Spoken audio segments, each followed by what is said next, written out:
Mr. Pritish Nandy and Balaji Vittal. Balaji, if I can ask you to come on stage as well. Thank you, sir, for joining us here today. Thank you so much. Balaji, over to you.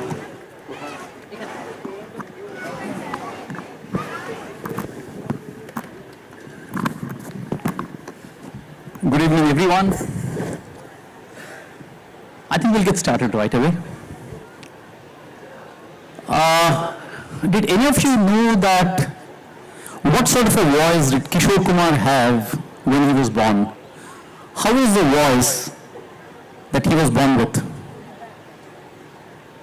Very mellifluous? Any guesses? He had a very hoarse voice.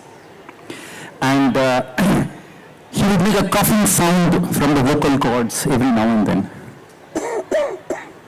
And then something happened, a specific incident on a particular day that completely changed his voice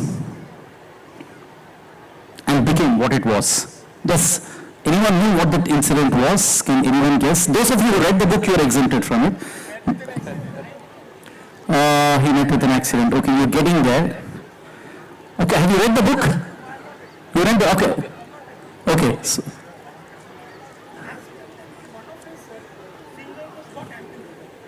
okay, good.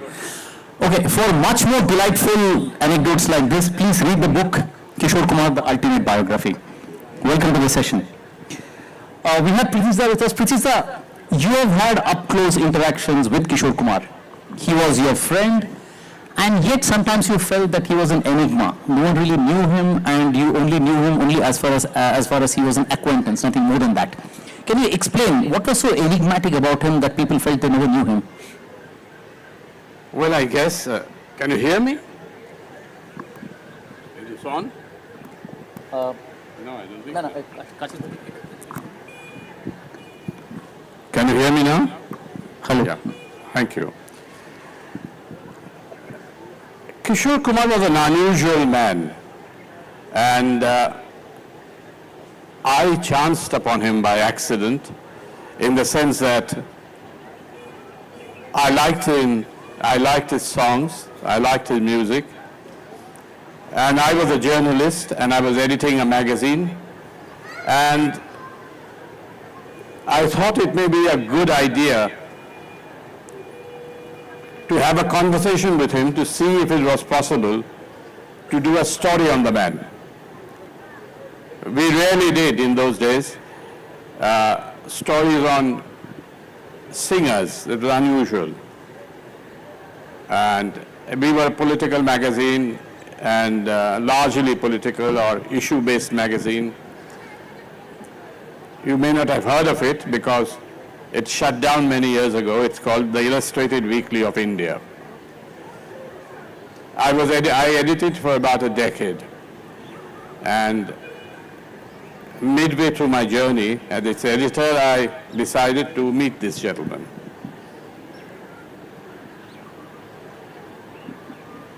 We had a chat which was so delightful that I didn't need to do an interview with him, or I did not need to write about him.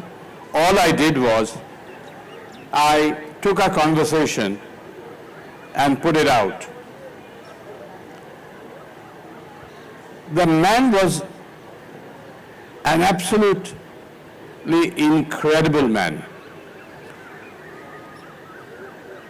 His interests were very limited. He very seldom went out of his house.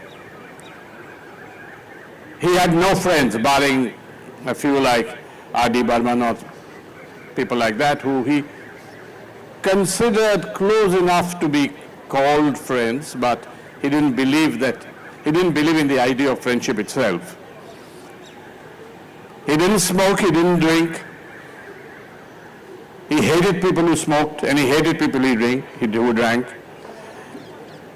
He hated most things in life, and that was his magic. And half the fun we had in that conversation is because hate is not always a destructive force is often an enlightening force. And in this particular case, his hates defined him. He was highly competitive, he hated all his peers. There's one thing he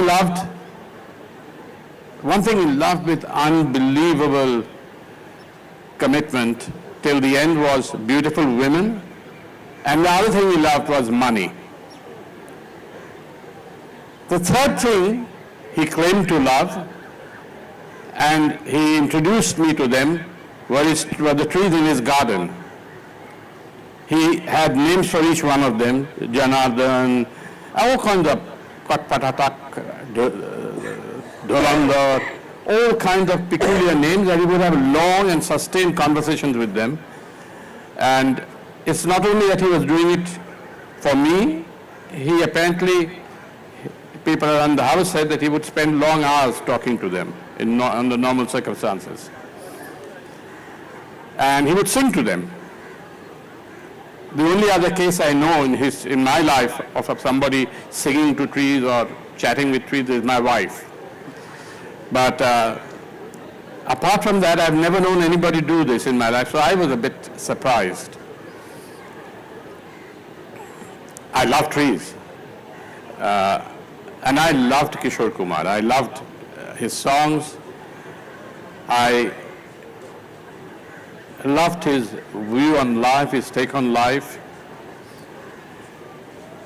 He had 4 marvelous wives, some of them extremely talented, and all of them remarkably good looking in their time.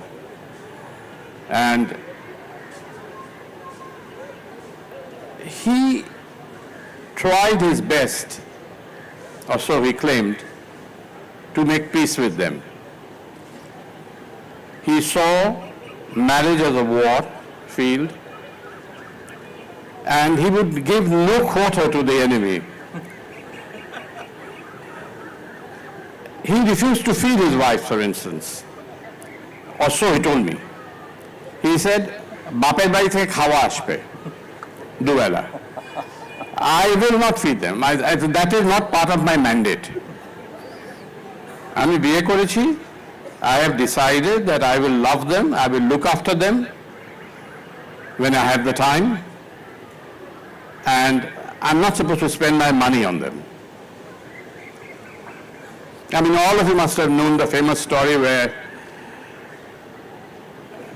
when Rishikesh Mukherjee insisted on him coming for a shoot and he didn't want to go, and he didn't go because he was very eccentric about his shooting schedules.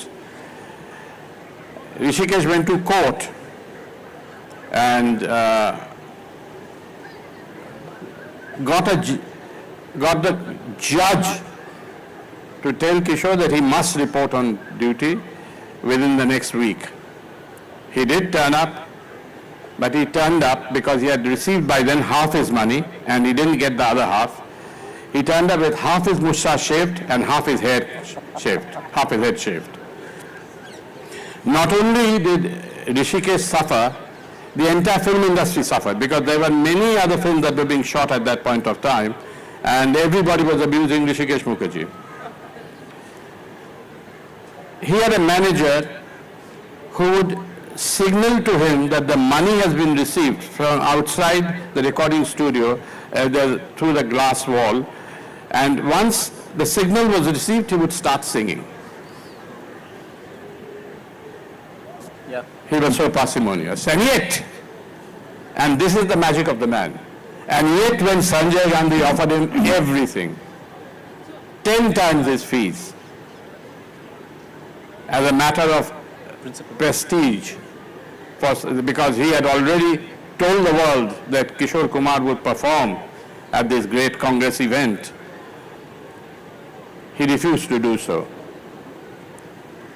They set the income tax hounds on him, they harassed him, they forced All India Radio to shut his voice off. They did everything that they could to make his life a misery. But Kishore stood his ground. It wasn't money. So you know that though he always spoke of money, it was never money that mattered. Though all that he said about his wives, he nursed Madhubala till her dying day for a long number of years. I think it was 9. 7 was it? Yeah. 7+ years. 7+ years. He married her knowing that she had a broken heart. She had a broken heart because she had fallen in love with other people and nobody had married her, and that she had a hole in the heart as well. And he looked after her till her end with great affection. I think there are very few people you will meet in the world who are different, unique, special, who look at the world differently, who will not speak what they want to say, who do not do what they want to do, who speak in riddles, whose life remained an enigma from beginning till end. He never wanted to be an actor. And he still acted, and many of his films were successful. Most of them were flops, but many of them were successful. He had a film, Dur Gagan Ki Chhaon Pe, which was supposed to be released, and everybody knew that his films were bombing, so nobody gave him a hall. So he went to Subodh Mukherjee, who was doing this huge blockbuster called April Fool, and said that you've got 8 weeks of time that you've got from the theatre owners. Give me 1 week. My film won't last for more than 2 days. So Subodh Mukherjee, out of great kindness, gave him a week. And I said, are you sure you want to waste your money coming on for 2 weeks, coming on for a week? Because you have to pay hall rents and other things. He said, no, I'll be there for 2 days, 3 days. He stayed this entire 8 weeks, and the movie was such a hit that it went off and moved to another theatre where it played for 23 weeks after that. Now that's Kishore. That, his life, his work, his music, everything was like that. I remember that the Madhya Pradesh government had once used to have an award called the Kalidas Samman, and they used to always award the great classical performers and the great classical musicians, singers and musicians. And we had a nice jury. I was chairing the jury, and I had with me Mani Kaul, the playwright, Kumar Gandharva, the singer, Mohan Rakesh, the other playwright, Naushad, the music director, and Adur Gopalakrishnan, the filmmaker. It's quite an interesting jury. And we sat down, and I think it was Adur who brought up Yesudas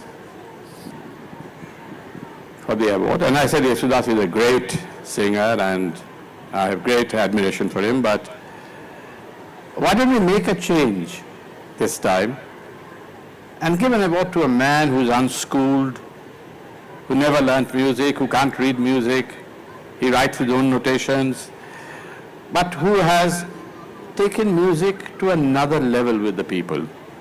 Why don't you consider someone like Kishore Kumar? Obviously there was outrage. It began with outrage. But then I started speaking on why I thought it would make a difference. He had sung a few Rabindra Sangeet, so I mentioned that. I mentioned that he wants to do a lot of other kind of music. This would bridge the gap between great classical singers and popular singers. The conversation began. After a point of time, Manikal joined me and agreed. Kumar Gandharva joined me and agreed, which was the real coup. At which stage, Naushad got up and said, muttered some obscenity under his breath and left. And finally everybody agreed and Kishore Kumar got the award. Unfortunately, there was some reason the award was not given then. It was announced, but wasn't given then, and then government changed or something happened and was held a year and a half later, by which time some bureaucrat or some politician's bright idea was to change the name of the award from Kalidas Samman to Lata Mangeshkar Award, not knowing that Kishore Kumar absolutely detested Lata Mangeshkar and didn't want to have anything to do with it, with her or with any other singer for that matter. That was Kishore Kumar. It took all my persuasion for him to finally go and receive the award. And he received, unfortunately, it was called the Lata Mangeshkar Award, and when he got it. But that was the man. He was different. He was special. He was unique, and he was not afraid to be so. He actually had a moat around his house so that nobody could enter his bungalow, or thought so. He would like to build one, till the BMC persuaded him not to do it. If you read the interview, if you get a chance, go on the net, you'll find it floating around in many places. Try it. You will, because all I can say is in no comparison to hearing it in his own words. So do yourself the favor and just listen to him. Listen to his words. Listen to the power of eccentricity. Madcap, mystic, magician, you can call him whatever you want. But here was a man who lived by his own rules. And we all want to do so. We don't often brave it. He successfully braved it and did it. Excellent. Thank you, Pritish. That was really enlightening. Now, my question to the authors. If we split Kishore Kumar's life into, say, 3 phases. Phase 1, 1950s, he didn't want to act, he wanted to become a singer, but he had to play along, right? Now, for someone who took no shit from anyone, like Pritish correctly pointed out, why did he have to play along? I mean, is it because of the money he was making, or because that he would get singing opportunities? Can you just tell us briefly why he needed to play along at all? Yeah, if you see Kishore Kumar's, like, right from his school days or college days, this, in fact, if you go one step ahead of his generations, even his father, these people, they were very good in acting. In Khandwa days and all, even in Indore also, he used to make a juxtaposition of acting versus singing. Everything was going on parallel. So if you say that his brother forced him because he wanted to go to Bombay and act, there is a management theory which says that if you do continuously something 21 days together, it becomes your habit, right? So acting in the 50s became his habit, and singing became his passion. That's why you see very few songs but good songs. So, and recently we had come out with some magazines in the 50s which gave a singing list of singers and the amount of money they are receiving, and you'll be surprised to find that Kishore Kumar is not there in the list. Whereas in 1956, 57, he was the highest paid actor, one of the highest paid actors, and perhaps after Dilip Kumar, it's on record saying that he was the most busiest of actors. Want to add something, Anirudha, to what Parthiv said? There is one more thing. You see, he used to strike a deal with the director or the producer. Okay, give me a song. Give me a song, then I'll act. Good. Now, from there, if we say phase 2 was the 1960s, I think he had a little bit more leeway, right? He was able to do a little bit more of what he liked, singing, composing. So something changed in the environment that allowed him to do what he really wanted to do. What were the changes that happened? Yeah, Pritish. Rajesh Khanna happened. Okay, that was the late 60s, Pritish. Yeah. Say, for the early 60s, theke, Rajesh Khanna's incredible success suddenly brought him center stage. I mean, he was already doing very well, but brought him center stage. And nobody, and the whole industry which had boycotted him for a long time out of fear of what Sanjay Gandhi might do to them, the industry is the most fearful industry in the world, you must remember that. Very easily frightened of most things. So it decided to bring him back. And he came back with a bang, and Rajesh Khanna's arrival kind of heralded his rejuvenation. Absolutely. And a few years before Aradhana happened, if you are referring to Aradhana, he was also back in the scheme of things of Devanand, somewhere in the mid-60s, right? I think, did that also play a role, and which were the films? Well, what actually I think you're trying to say, Balaji, is that there was a visit to Kashmir in the year 57, I think.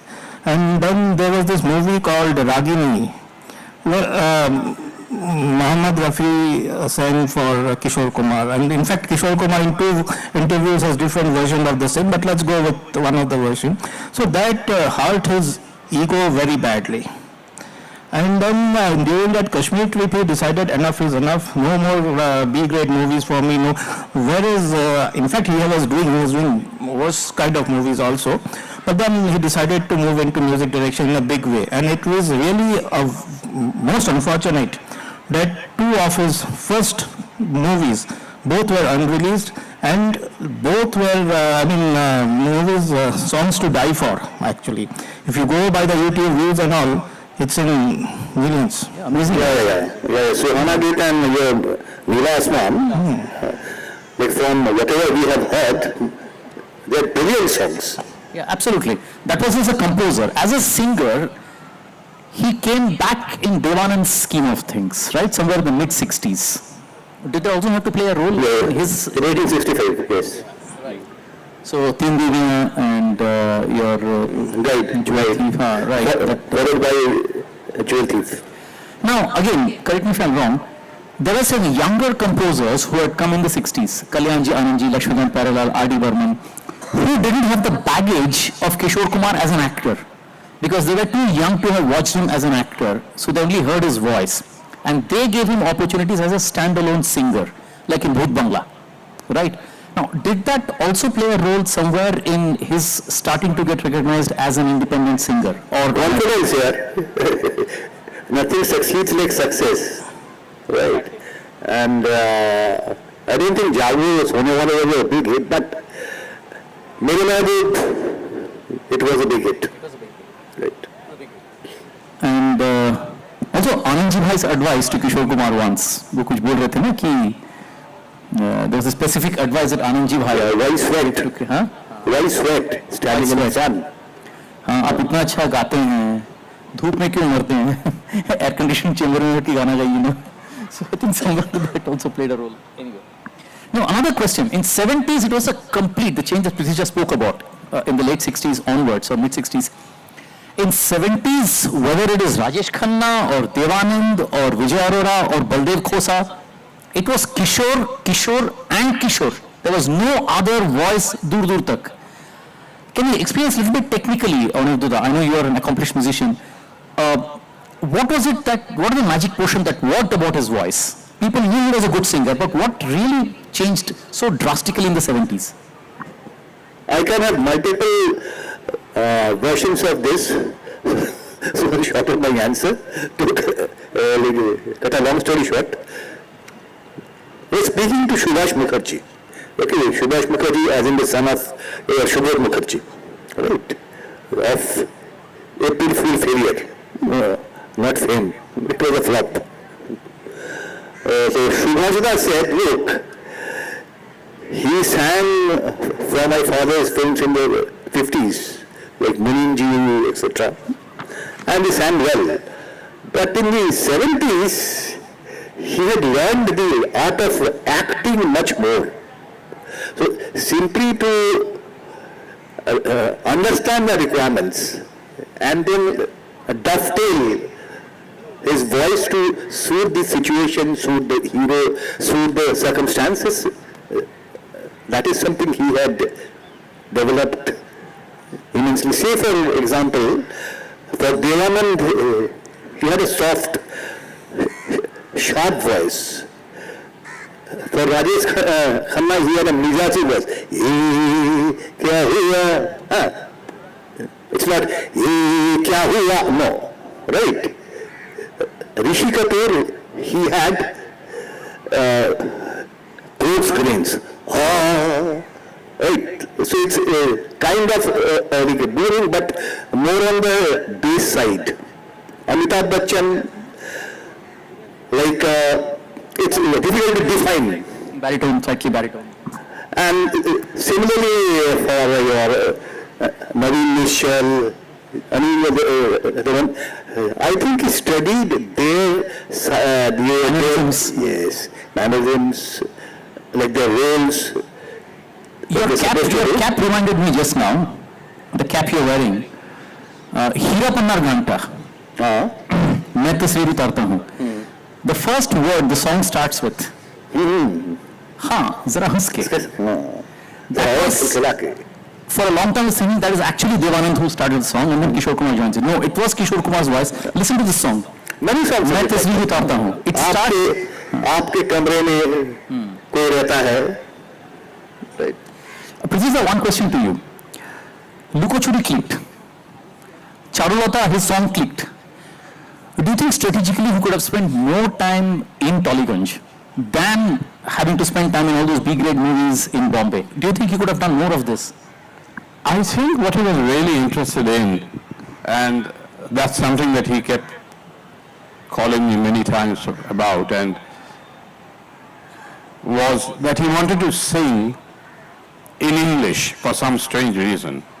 And he insisted I must, since I was a poet, I must write songs for him. I told him, you do extremely well. You are singing Rabindra Sangeet. You are singing popular songs here. You're doing so well. Why do you want to go and perform outside? He said, no, I want to sing English songs and I want to sing it in concerts overseas. And he was determined, huh? He was determined. He composed songs. He sent them to me.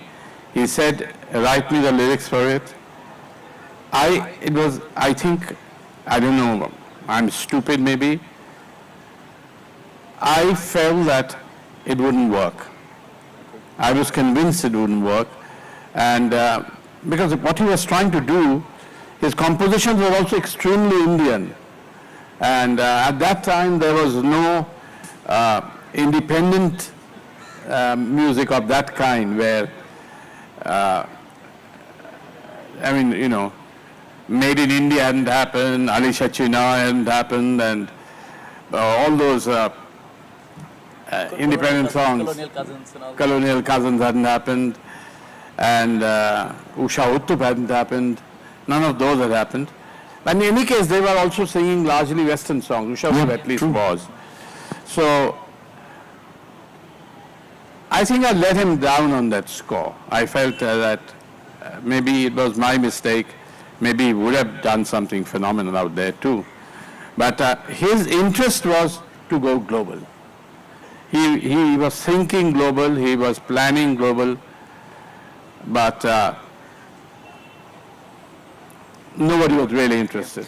Something strange, even his musical alter ego, R.D. Burman, his foray in Western songs didn't quite work, in Panthera didn't quite work. Something right. strange. I think That's right. something strange that connected them. It was not the right time, the right season.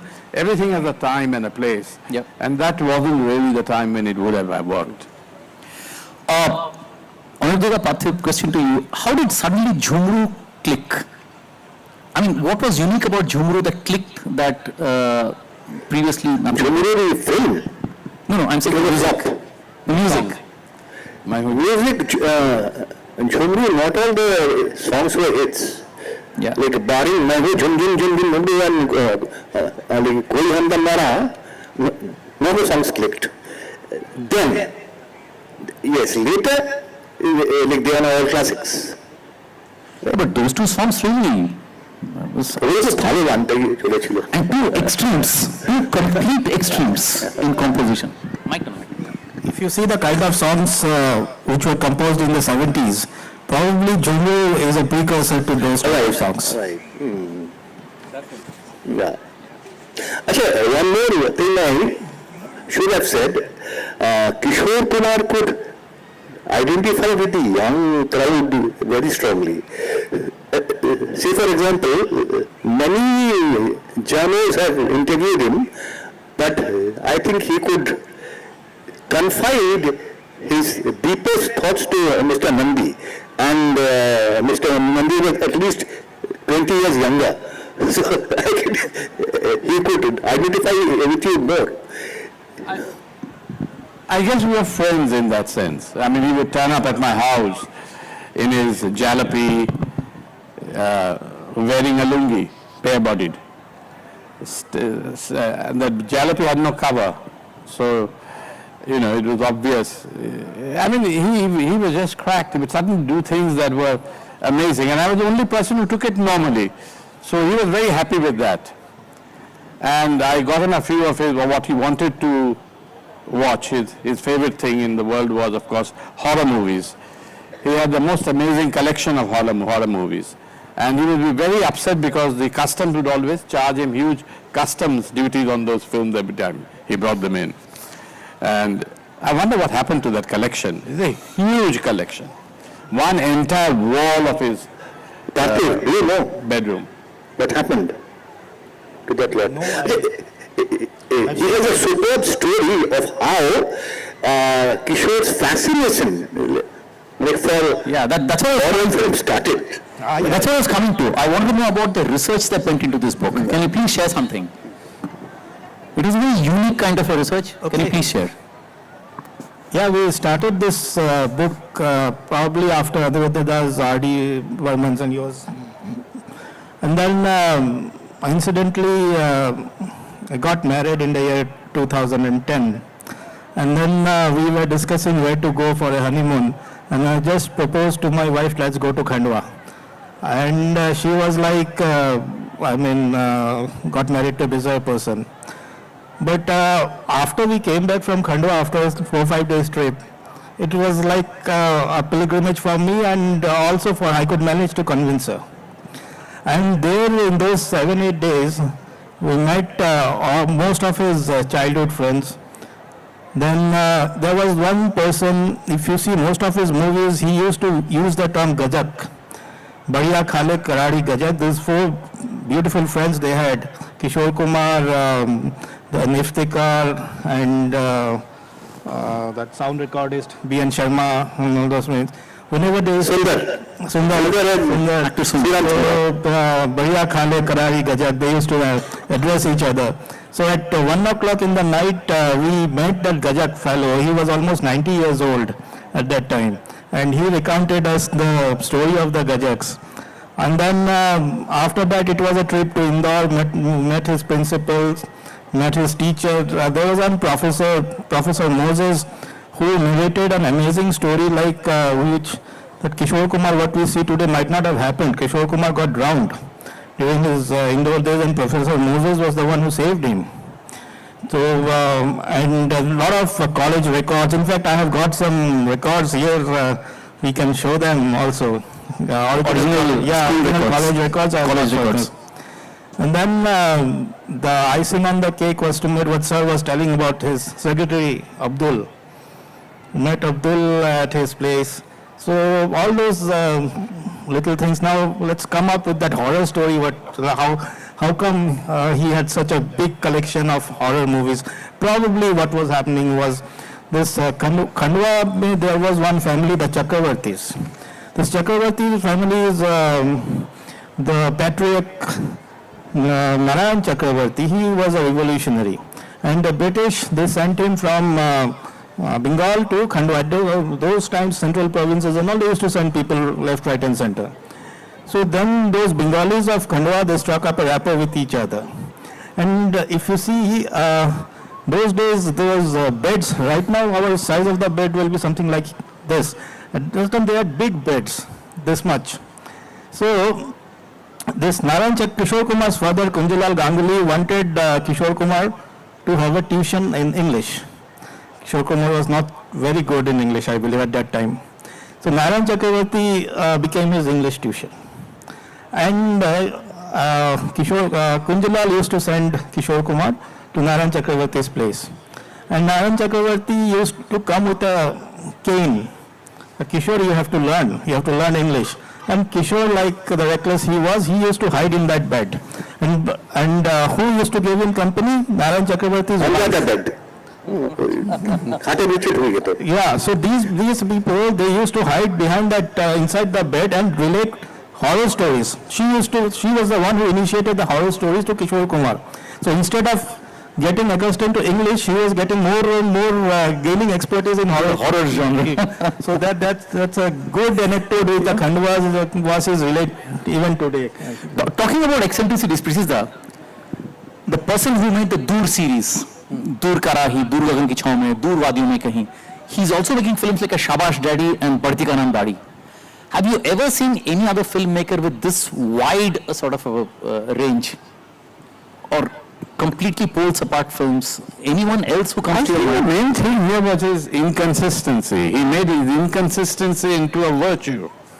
That was the magic. You're having a conversation with him, and in the midst of that conversation, he decides to get up and sing and dance for you. Now, how do you deal with that? I dealt with it easily because I think I'm slightly cracked myself. But most people would be outraged. And that's what he wanted. That's exactly what he wanted. He wanted people to be outraged with him. And equally surprising is, even when, ठीक है, पैसा नहीं दिया, मुझ मोड़वा लिया, आधा मुझ, that I understand, maybe understand. Not understand, but understand. But when people are willing to pay him 1 lakh for the film, even then he lands, आज मूड नहीं कर रहा है, घर जा रहा हूँ मैं. He would throw a tantrum, he would be a pain, he would be eccentric, even when he's getting the money. That's the point. It was not money, it was never money. That is the point I'm trying to make, that all that is attributed to him is his creation. It is his creation that he loved money. Okay. It is his creation that he spoke to the trees. He had a special relationship with trees. It was his creation that he wanted to make his living room into a Venice. He actually brought in an architect to come in and take his entire living room and fill it with water and have small boats in which people can come in and sit. And there would be anchored a center table where the tea and the coffee can be kept. Now, the architect came in, listened to him, and he said, sure sir, we'll do it. And he left. And in Kishore's words, as he left, he saw him out of the gate, out of the room, and then he saw him running to the gate and went away. And he said, this man was convinced that I am mad. But you tell me, and he asked me, am I mad suggesting that I create Venice in my living room? Or is that man mad? He has come in a 3-piece warm suit in the middle of summer to make a house for a man like me. Is he mad or am I mad? So, I mean, his whole attitude was, his whole attitude was to outrage you constantly. So probably I would stick my neck out and say he was the bravest of all in Bollywood. Now people know about the emergency, but let me tell you one more incident, which was a live show in San Francisco in the year 1984 perhaps. So in that, he was performing and Khalistani terrorists entered that hall. And everyone ran and he continued singing. The organizers had to pull him and say that no, the terrorists have come, they've come with a gun, you stop singing. For knowing Kishore, he may not have even noticed. Yeah. He was in his own world. He was in his own world, yes. Amazing. They say in life there are no ifs and buts, but often life is about ifs and buts. What if Khemchand Prakash had lived longer? Would Kishore have had another mentor, another supporter apart from S.D. Burman in the 50s? Because they were all stacked up against him. In the sense, Shankar Jaikishan used him sparingly, Roshan never at all, maybe almost never, Naushad almost never in the 50s, even Opinion didn't. It was only S.D. Burman, okay?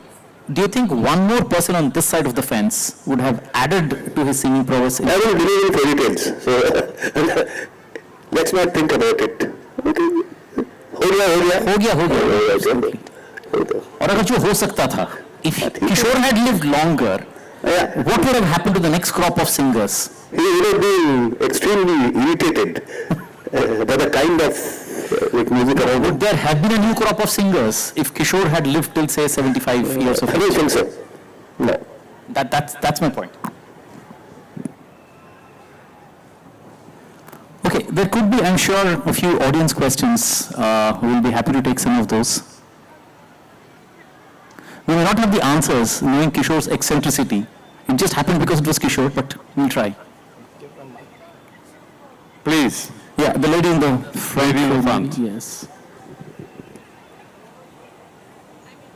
No, we can't hear you. No, we can't hear you. I know you're intrigued, but I can't hear you.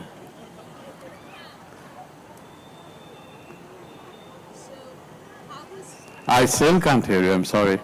Yeah, no. So how was he in school? Very poor. Since you have met his principal, etc. He used to, he was very, very poor in mathematics.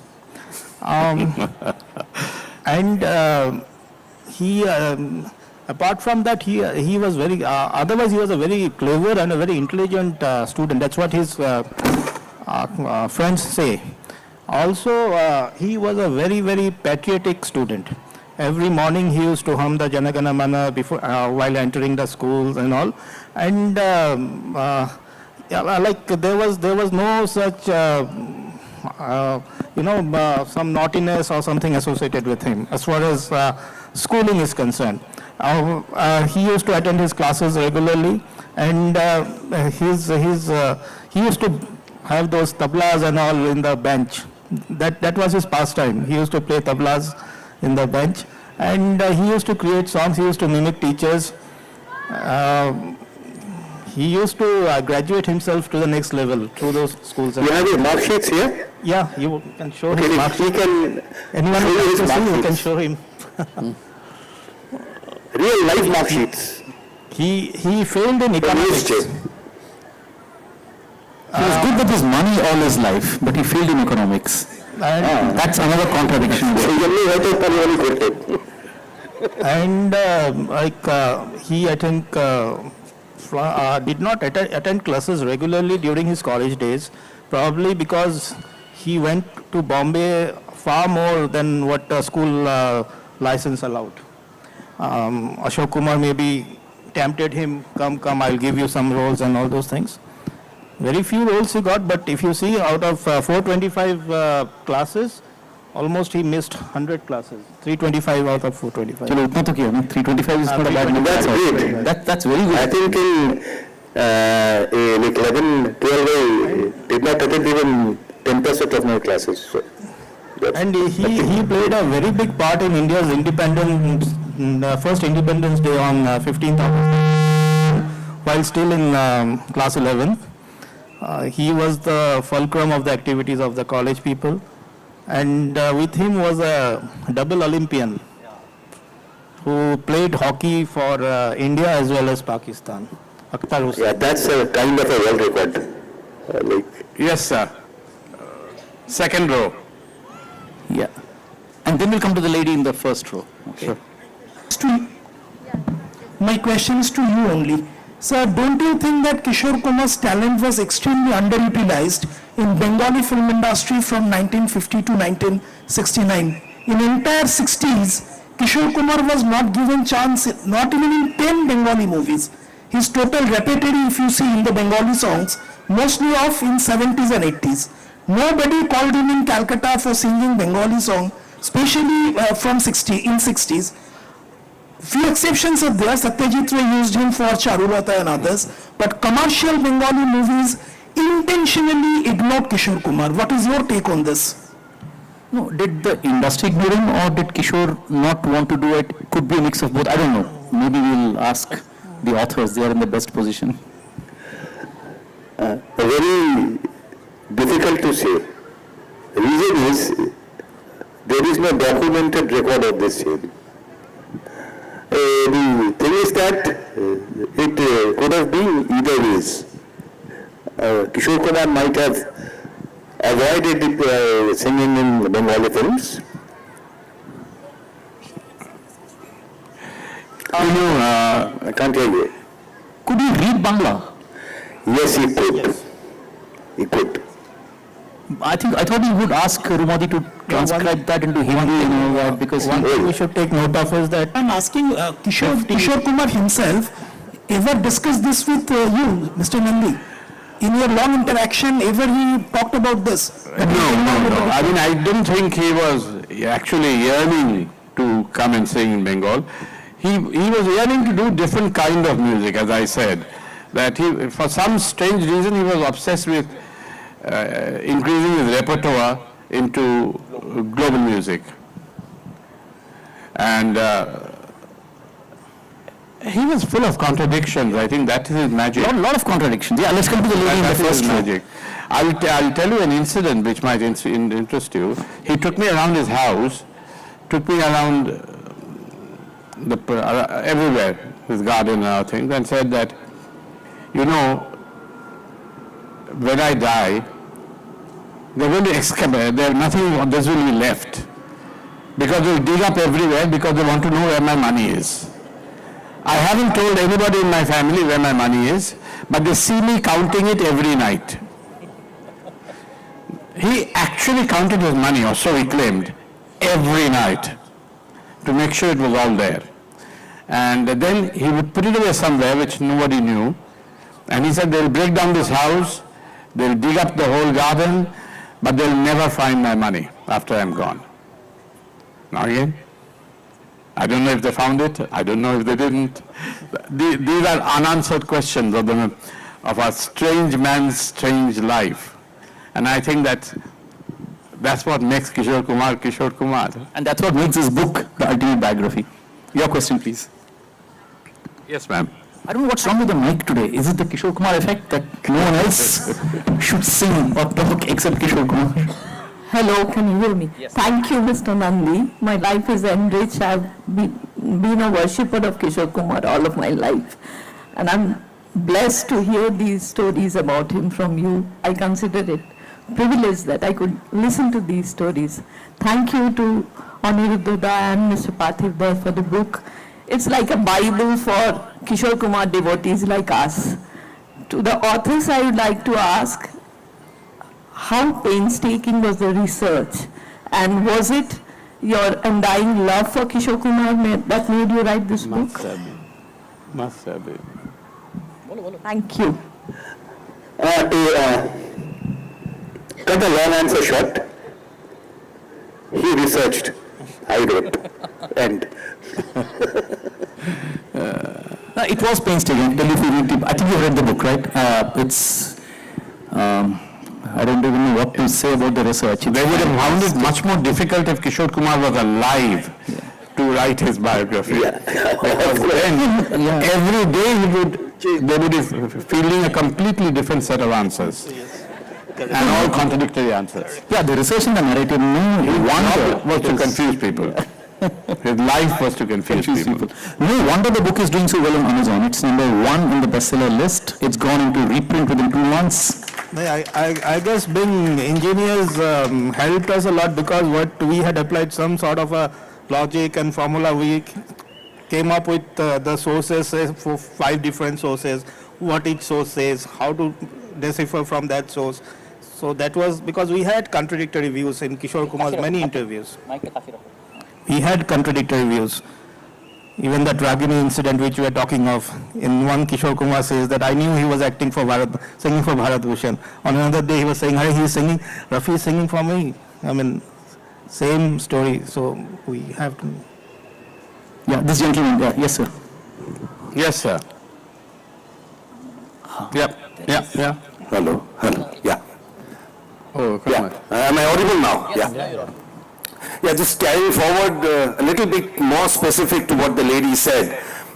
Talking of research, I would like to ask all the 3 of you, or the 4 of you, that did you specifically talk to Mr. Amit Kumar or Leela Chandravarkar or Jogita Bali, or maybe during your research Uma Devi was still probably alive at that point of time? Did you specifically talk to them, and did they? Do you have any anecdotes? I must confess that I haven't read the book as yet. Well, this is a long story. Okay, so I did talk to Amit Kumar fleetingly. That was not a very long conversation. We did not talk to Reema ji. We did talk to Reema ji. We talked a lot with Stromona. Yurta Bari no. Simple no. But we talked quite comprehensively with his extended family. I won't divulge the details now. Like, you can read it in the book.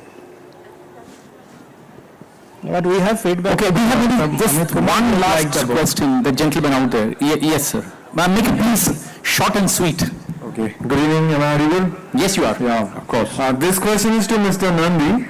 Like, as you have mentioned earlier, that Kishore Kumar has approached you to write something for him in English, but somehow it didn't happen. Maybe you thought that it wasn't the right time for it. But maybe if he was still here with us, living and ruling, and he have approached you the same thing, so what would you have done? You would have written something for him, or let him, recommended him to stick to his authenticity? I would have, if it was 5 years later, Okay. I would have written for him, and I would have found him in publisher. Thank you so much, because as you I was wrong. because you were telling somehow one of his dreams or goals would have, maybe it would have stayed unfinished, it could have. So, yeah, do you regret it? I knew it was wrong and stupid, so Okay. I guess I regret it. Thank you so much for being honest. Thank you so much. Kishore Kumar wanted to retire and go back to his birthplace, Khandwa. He always wanted to go back there. He did reach Khandwa in the end, but that was his final journey.